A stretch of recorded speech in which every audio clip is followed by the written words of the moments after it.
Hi guys, நம்ம இப்போ என்ன பார்க்க போறோம் இந்த வீடியோல saree pre-pleating and draping எப்படி பண்றதுன்றதை பார்க்கலாம். First saree pre-pleat பண்ணனும்னா நமக்கு தேவை saree pre-pleating கூட measurement தேவை. யாருக்கு drape பண்றோமோ அவங்களோட measurement தேவை.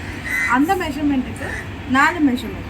That is first one hip size. அவங்க எங்க inskirt drape பண்றாங்களோ அங்க நம்மளோட hip size அவங்களோட hip size நம்ம measurement.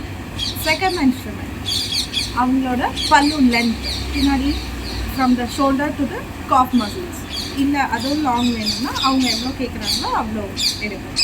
Third measurement shoulders right shoulder to the left shoulder அவங்க ஷோல்டர் எவ்வளோ வெக்டாக இருக்கோ அதை எடுக்கணும்.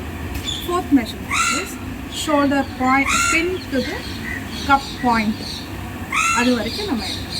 4 மெஷர்மெண்ட் எடுத்துட்டு ஈஸியாக சாரீ ப்ரீப்ளீட் பண்ணி 3 மினிட்ஸில் நம்ம ட்ரேப் பண்ணிடலாம். வாங்க பார்க்கலாம். இப்போ சாரீ ப்ரீப்ளீட் பண்ணி பாக்ஸ் ஃபோல்ட் எப்படி பண்ணுறதுன்றத இந்த சாரியில் பார்க்கலாம். இப்போ நம்ம ப்ளீட் பண்ண ஸ்டார்ட் பண்ணிடலாம். ஃபர்ஸ்ட் பல்லு